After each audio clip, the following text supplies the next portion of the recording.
Hello, this is John from the Haunt Informer, And I'm Glenn from Fall Ritual. and this is episode 29 of Fall Informer. And we have a special guest today. We have Kyle from Scream Mountain. Hi, everybody. I'm Kyle from Scream Mountain. Play the Demon Barber up there. You'll hear more in a couple minutes. Yes. Nice. Awesome.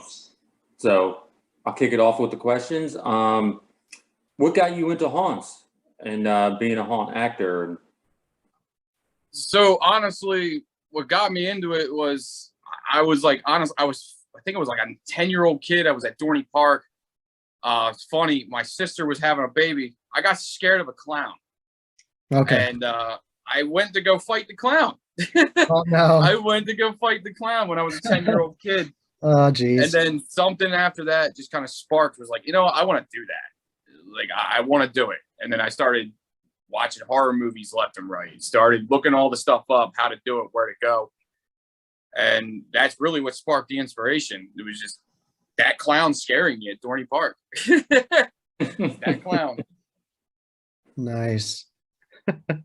And from there, did you start doing like small haunts to like bigger ones? Like how'd you make that transition into what you're doing today? So really, I kind of just started, like, every Halloween, we set up the house here at my home, and I just scared the kids in the neighborhood. I had my neighbor, she does some makeup and stuff, and then she had done me all up with some blood. I had a straight jacket, and I would be running around the neighborhood scaring the kids coming up for trick-or-treating. Okay. And then when I turned 14, my neighbor goes, "Hey, Spring Mountain's hiring for haunted house actors." Never heard of the place. Never heard of him until then. And then his grandmother took us up there. We interviewed, and they said, "All right, well, you guys start." And then after all that, it was kind of history. I've been there ever since. So just never really went anywhere else. Scream Mountain's my home. It's where I've been. And how long's that been now? About 11 years now. It's going to be 11th season coming up. So a long time. Yeah, long time. Same character. So what are the different characteristics of the Demon Barber? Like what do you do if someone encounters you at Scream Mountain? Oh boy. So realistically, if someone encounters me, it's on a hayride. Okay. It could be anywhere where I'm doing this insane laugh. I'm yelling at them. It can be I am flipped upside down on the hayride. I throw myself over the railing, and if they're on the ground, I'm hands on the seat, and I'm right in their face. I could be chasing them. It really depends on the energy of the crowd. Like, you can get that crowd of where you're getting people who are like, "Oh yeah, I'm scared," or you can get that crowd where people are screaming and crying. And the ones that I really go for, the people who you can tell they're just in fear. So it just really depends on how they're acting. So if I get someone who's a little scared, I'll give them a little something. But if they're terrified, I'm on them. I'm chasing them. There's no doubt about it. There's no doubt about it. There's no mercy when they come up to my scene. My boss knows that. Every one of the other actors know that. Oh yeah, good luck with that guy. He doesn't care. Oh man. Where did you come up with the name? Where did the Demon Barber name come from? So the Demon Barber name actually came from my boss, Johnny, who was supposed to be with this today, but unfortunately had to be somewhere else. When he set this all up, they ran a barber shop, and they just said, "Yeah, you just go out there and scream, who wants their haircut?" And I took it a whole different way. And that's how the Demon Barber was kind of born. It was also through the face paint I do and all that too. So there was different face paints to my character. That's interesting. Mm-hmm. Nice. How do you choose your face paint? Like, what one night you're doing like getting into this character, one night you're getting into this? Like, how do you choose what makes you decide one night you're doing this face paint, next night you're doing another? Well, the face paint's always kind of like that same base of that skeleton I do, but the little things change. but every night it changes in a way. But I mean, the ways I change it and choose that is really depends on the night. So let's say if I'm doing my WMGK event, some years I'll do red. Some nights I'll do it in red and black. I'll change just the way I lay it out. It's always just kind of like a last minute decision. Oh, I don't want to do that tonight. I'll do this. So honestly, it's just whatever I'm feeling that night. I can't really give you a real answer on it. It's just whatever I'm feeling. Hey, that's whatever works. I mean, yeah. You know, do you do your own makeup? Yes, sir. Get yourself in your own makeup, your own costume? Yeah, Scream Mountain does not do makeup artists, anything like that. We have all the actors do their own paint, however they want to do it. We just give them a guideline of, okay, well, here we're trying to go for an 1800s mining town because that's actually what Spring Mountain used to be. So go with something along the lines of like coal on your face, you know, the story I can get into a little later. The story of what happened to us. And basically, just to quick sum that up, it's the whole town got burned by the townspeople from the mining town. They got burned by the actual townspeople. And so everyone kind of does their own thing. You'll see a lot of people, a lot of the other actors doing red and black, looking like their face is burned all the way down to their neck. You'll see deep cuts, anything in between. They'll think of anything crazy they can do. And a lot of the guys go out and they spend their money on a lot of liquid latex, I see now. Now, how long does it normally take for you to get ready for a night? How long does it take? Is there like a process for like, you go to costumes, you go to special makeup area? Is it all just one area? It's all one area. So usually myself, it takes me about 2.5 hours to do my paint. I do that at home before I even go there. And I will drive right to the mountain with all my paint, my costume on and everything. So that's just, so I do it that way. So when I get there, if the new actors, other actors, they need help with their stuff, I will help them out.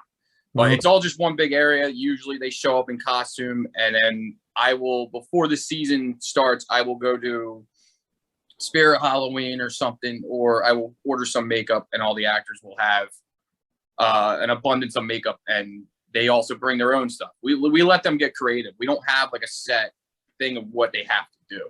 So we let everyone get creative in what they want to do and experience what they want to do. So. All right. Well, that's cool. You guys are, it sounds like a very, very one of a kind, unique haunt in the fact that you're actually at a ski resort. Part of the haunt is you guys go on a chairlift.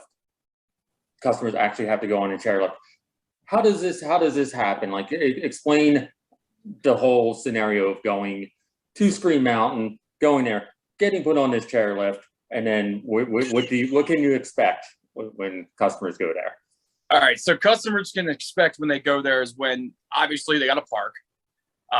They go to our main lodge and our main courtyard area where we sell our tickets at. They'll go to the courtyard to our rental barn, pick up their tickets. They'll walk across our bridge onto the main slope and wait in line to get on the lift. We have our lifties there, loading everyone on the chairs. But the kick of this is the customers who have been there during the winter, there's lights on for that chairlift. There's no lights during October. So the customers get on, they ride the chairlift all the way up to the top of our trail called Granite, and they're in pitch black the whole time. There's no lights, and they can expect to hear anything. You can hear everything once you're on that chairlift. You can hear the haunted walk. Everyone's screaming from that. You can hear myself screaming, laughing. You can see the hay rides going underneath of you. But if you're just that one lucky customer, you'll see me underneath the chairlift taunting you, because I will walk out underneath that chairlift. But really, they ride that all the way up to the top, and then the lifty will get them off the chair, and then right there's the haunted walk, and you're there. There's no escaping it. Once you're up there, you're either going through it or you're walking back down. There ain't no in between. And there's no actor on there with you, right, on the chair? No. It's No actor on there with you. We do have some actors who will be at the top of the chair waiting for you, of course. One of our old lifties actually would spray a silly string at you right when you were about to get off, but he unfortunately moved to a different business. But yeah, that's what he would do. But yeah, you'll definitely expect once you get up there, there's actors there waiting for you. Sometimes there is, sometimes there's not. Depends on where the actor is at that time. That's awesome. It sounds absolutely amazing. Just riding up this chair. Like chairlifts are terrifying. Exactly. As is in the daytime, in pitch black's got to be absolutely horrifying to go up there. But the put it is, the chairlift is 100% safe. It is inspected. It is inspected before we allow any customers go on. We have the state inspectors come out. That's the rule. We're not allowed to run it unless they come out and inspect it. So everything is safe about it. Yes, it is extremely horrifying being up there in the dark, though. And I gotta imagine it's you guys are so unique. I've never, and I know a lot of haunts throughout the country. I've never heard of anyone having a chairlift, the use of a chairlift. I mean, you guys got to be one of a kind in that aspect. In a way, we kind of are. There, I don't know. It's up in the Poconos, Camelback Ski Resort. I was there last season snowboarding, and me and my coworker from Scream Mountain kind of saw his poster saying they do a haunted hayride themselves, but we don't think they incorporate their chairlift because they have a much more. We are a very small mountain. We're a beginner's hill.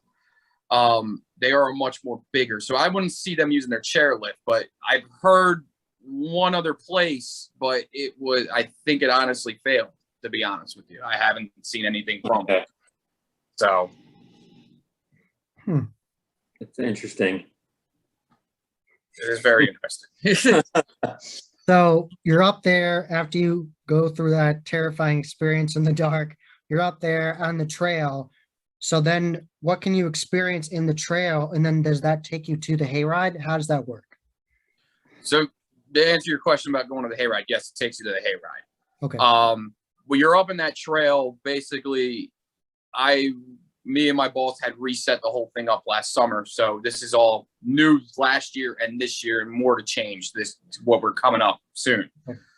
Basically, when you go into that trail, you're walking in our woods, and you're going to expect to go over some bridges. You're going to expect to go through some tunnels. You're going to expect actors, animatronics, anything from an actor just standing there behind a tree. You won't even notice them. Sometimes you'll see just animatronics laid out. But sometimes it's just a whole different experience of where I hear people are saying, well, that was different. This was different. I hear different things, but you're really going to experience bridges, tunnels, lots of actors running around, and mainly just really being in the dark. It's a very dark setup, but we also don't use as much animatronics as we can. We try to make everything as live as possible. But the tunnels, you're gonna experience tight spaces, low clearances for your head, lots of blood, gore. The tunnels are the most gruesome thing I've kind of set up last year. So, okay. And then you walk out of our last tunnel, and you go right down our pathway and cut right across the hill to the hayride loading station. Okay. Awesome.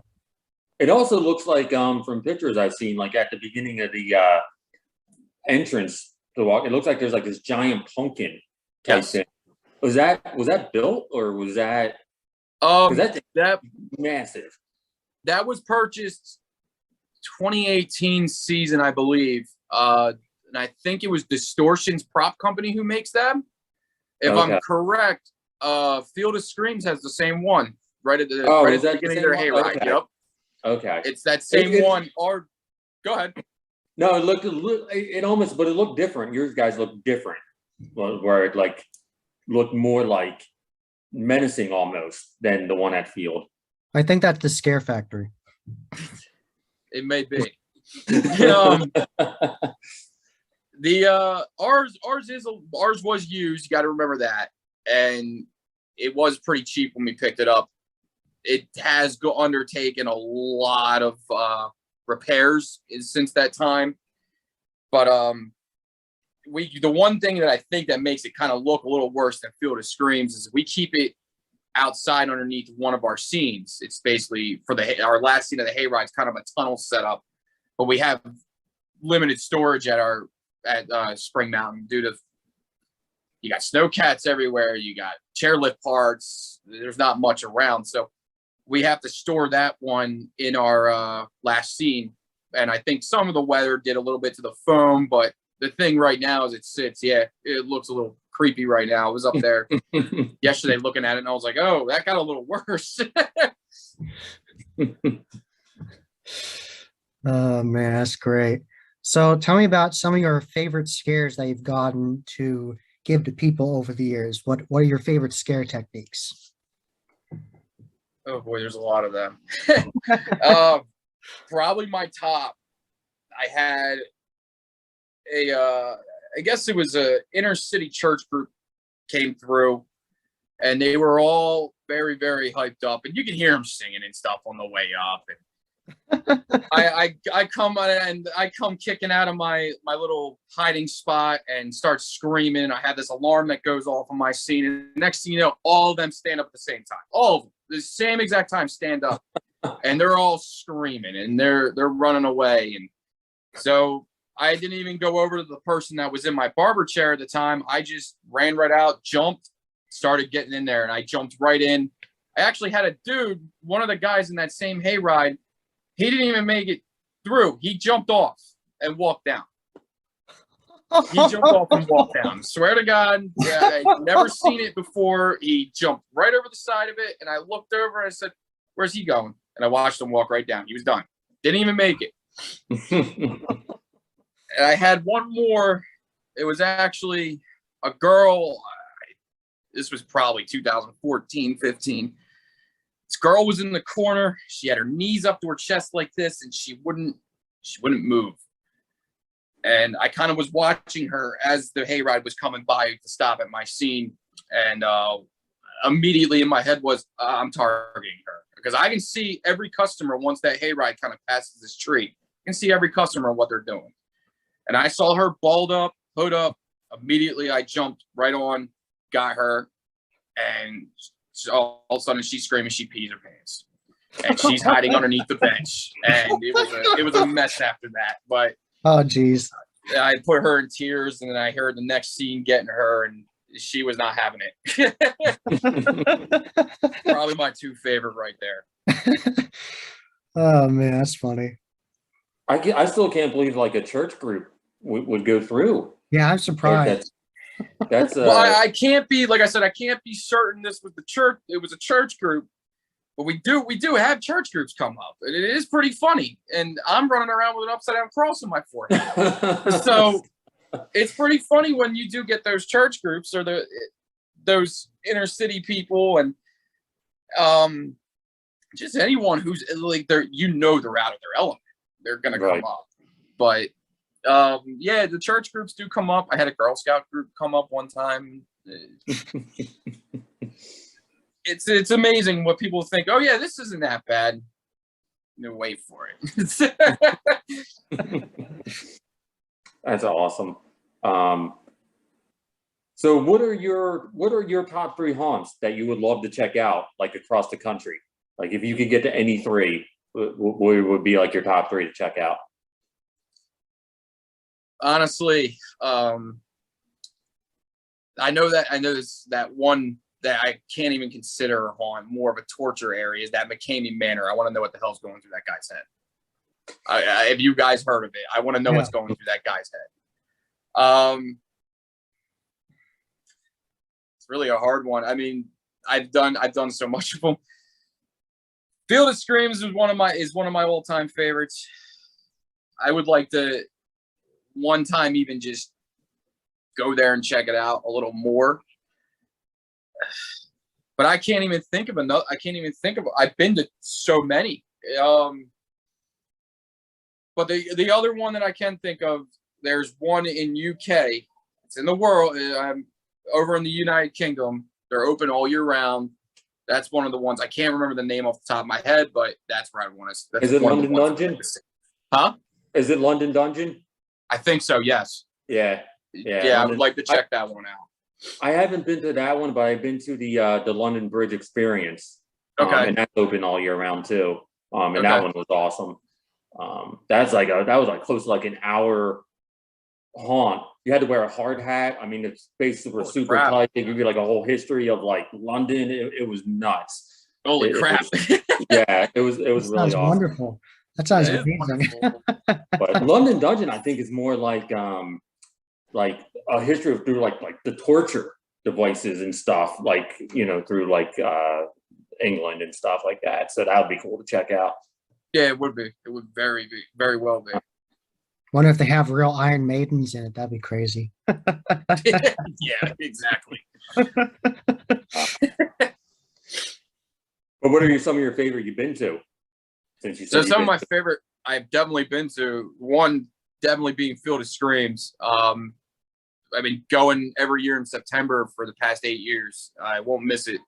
I've taken my nieces and nephews there. They love it. Another one of my favorites has to be Eastern State Penitentiary. It hands down, they put on a one show that it's different. It's a whole different experience when you go there. And then I think one of my other favorites has to be Jason's Woods, just because they have IMT machines for their hay rides that actually pick the hay rides up and shake them, tip them, everything like that. They have to be my top three. And they're only in Pennsylvania, but I don't really travel much further out unless I have to.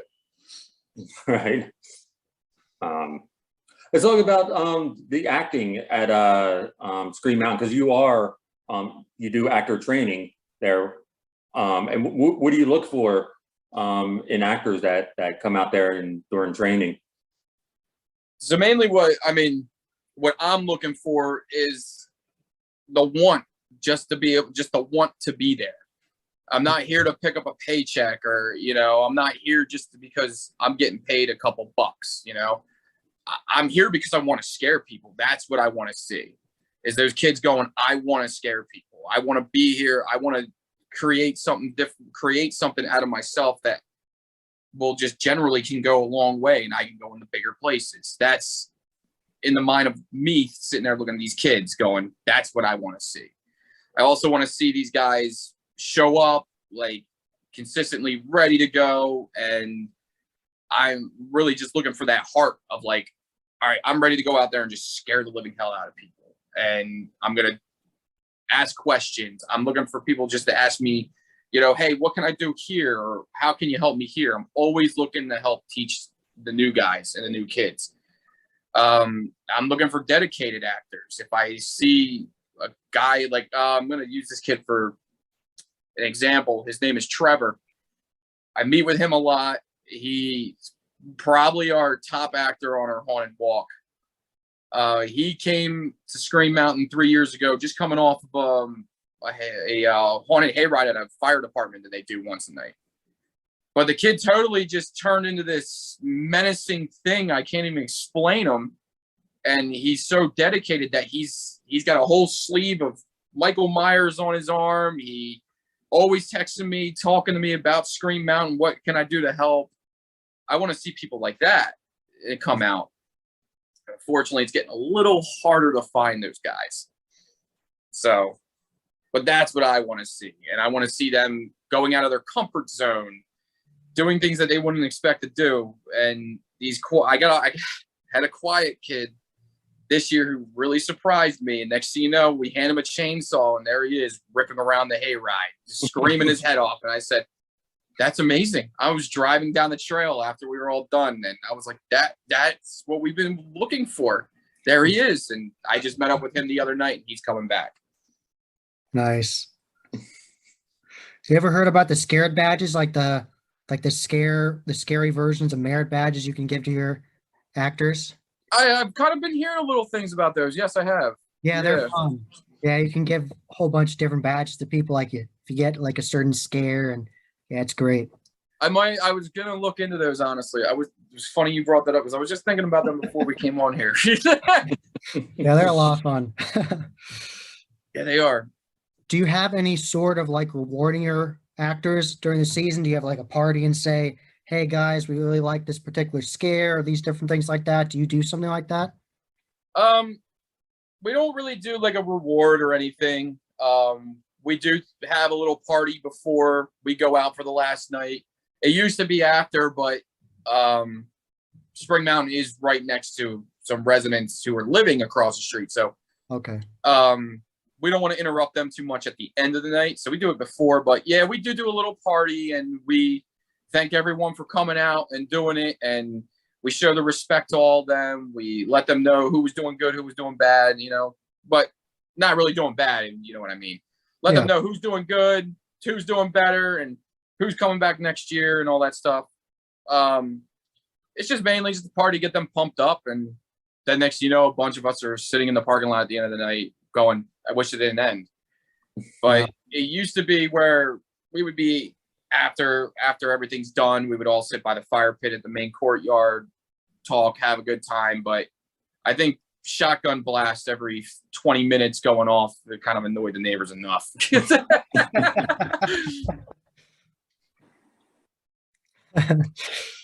Now, how often do you guys change scenes on the hayride and the walk?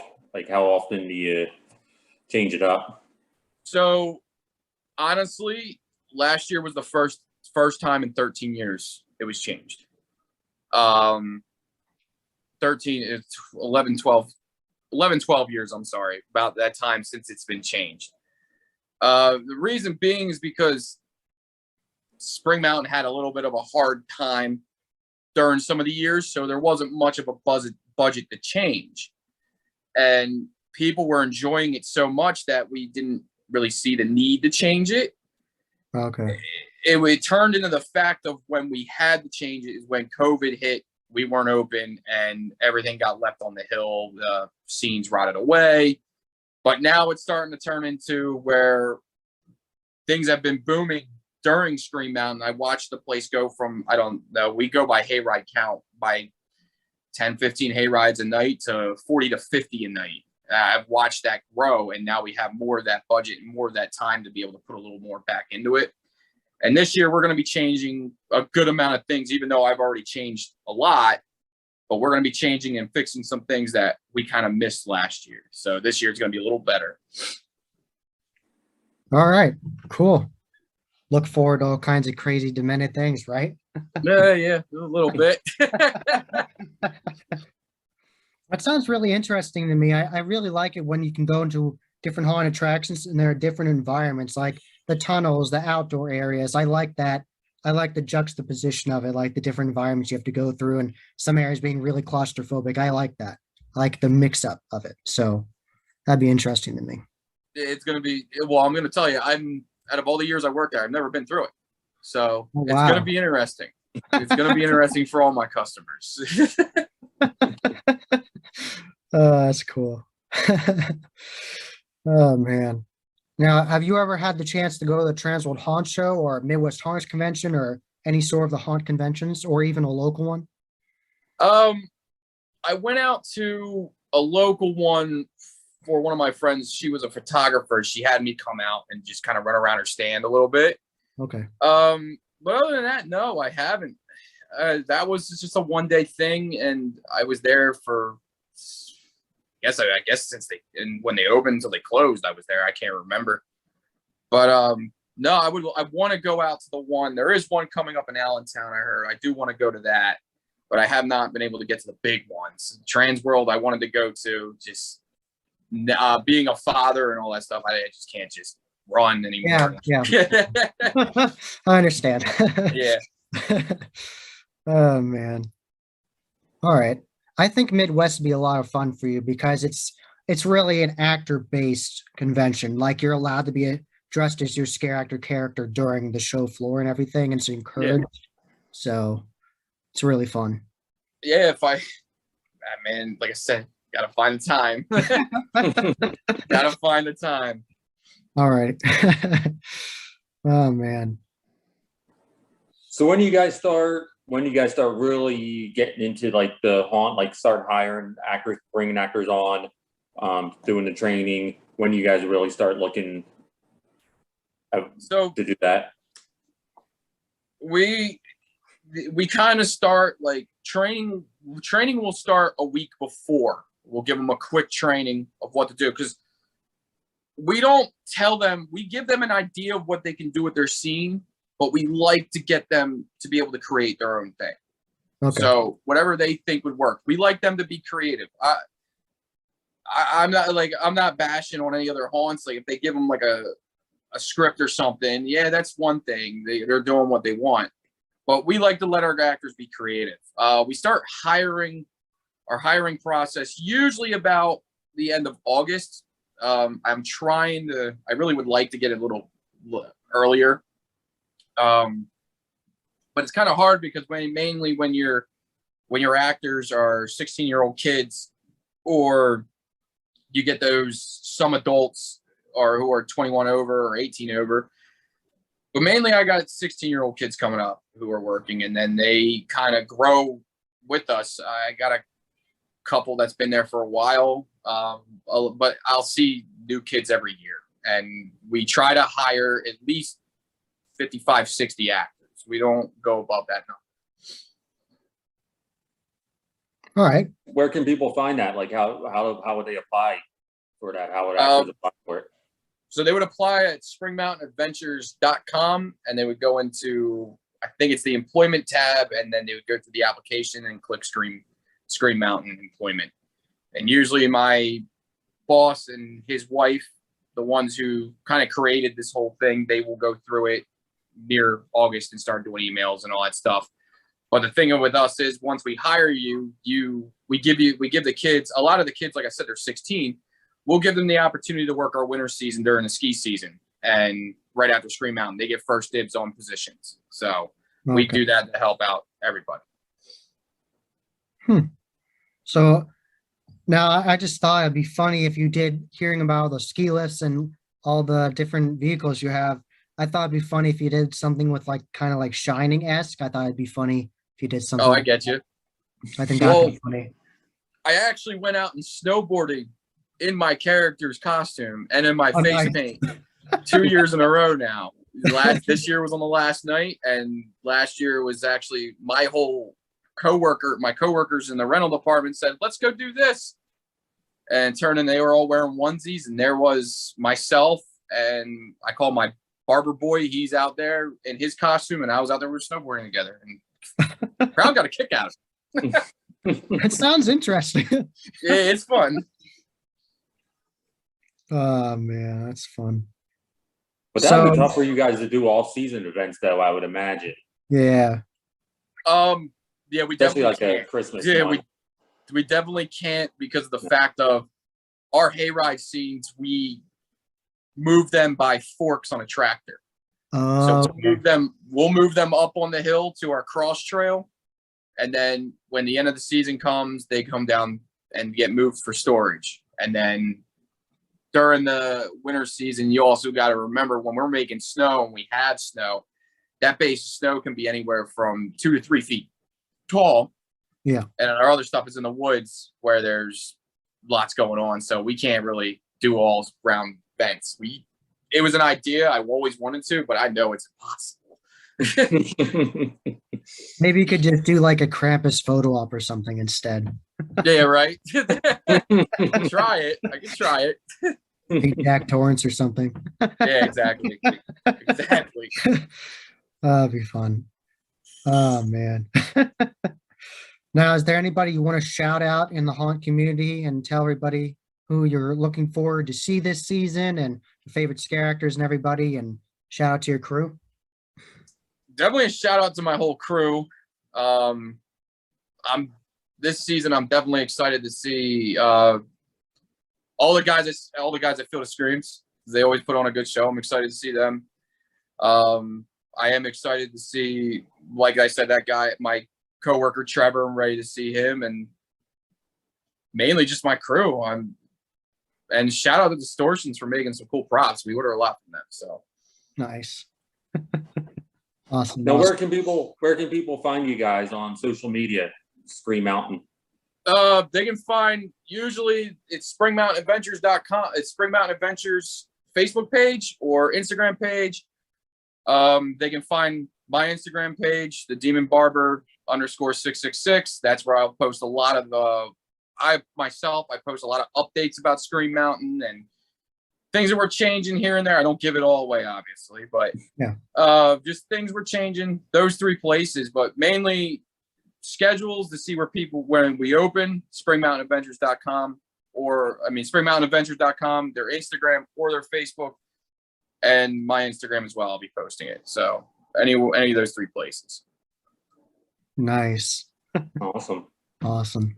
So lots of fun to be in store for this season. Go have a unique experience. Go on that haunted chairlift. See if you'll survive. Maybe, who knows? Yeah, who knows? Oh man. So what do you think has been like the most unique experience you've had from someone with the chairlift? Have they like gone up? Like, you know how you have to like go onto it? Has anyone like seen it and be like, oh no, it's dark, I'm not going on that? I've heard stories. I haven't seen it with my own eyes, but the most unique one was an actor climbed up the lift tower. Oh no. In front, he didn't know any better. He climbed up the lift tower in front of the police department and the fire department. Oh geez. Dressed as a clown during the whole crazy clown thing on WMGK night. And oh man. it was that was one experience that was pretty funny and pretty terrifying at the same time. Yeah, exactly. Oh my gosh, that's insane. Yeah. Obviously he was safe, but he wasn't supposed to do that. And yeah, but that was the most unique that I've witnessed. Okay. Interesting. You wanted to talk about the storyline. Let's go back to that. Could you tell us about the storyline of Scream Mountain and the storyline of it? So Spring Mountain was originally back, I think it was the 1800s and the early 1900s, was a actual mine. When me and the maintenance crew are up there, we will actually see where the old mines were and everything. The miners up there back then were black miners, and that was their job. In a sense, around the people around town did not like this mining operation, and then they burned it all to the ground. And that was an actual true story. They burned these miners and all that. So our story with that is we kind of run it off the true story. So we set up an old mine town and we run it off the story. We were all burned in a sense by these townspeople, and now the ghosts are here to haunt them all. So basically we kind of treat our customers as those angry townspeople now that we're haunting them. But that is the actual story of Spring Mountain and the story of Scream Mountain. And I can't really go too far into it on video. It's going on YouTube. It's a little more darker than that, but that is really what it is. So it's an interesting story. And I always kind of thought, this is just a rumor. And I think it was the owner of Spring Mountain told me about it and said, no, it's actually true. We have pictures of it, of the miners. And I was like, wow. All right. Man, you could do like a whole true crime episode about that. Really. Yeah. We'll find some interesting things up there, and we'll find, just little artifacts from them once in a while. We'll see some things, and it's kind of different. But I mean, again, I never believed it was 100% true, and who knows, may never know the actual story, but that is the story I heard. Definitely is interesting for sure. Yes, it is. Very excited for this whole season. I'm definitely coming out to see you guys. Yes. I've known it's like 15 minutes from my house, so it's like I've known about you guys and just never came out, but I'm definitely excited to check it out. It sounds very unique. It very well is. Yeah, it'd be fun to go check that out. Start out this experience with a chairlift in the dark, and then go into the trail with the crazy people and the claustrophobic tunnels. Well, you guys let me know when you come up, and I will leave you guys tickets aside at the ticket booth for you. So Thank you'll you be very there. much. You're welcome. Yeah. All right. So thank you very much for talking to us. And I have been John from the Haunt Informer. And I'm Glenn from Fall Ritual. And this was episode 29 of Fall Informer with the Demon Barber from Scream Mountain. And until next time, happy hauntings.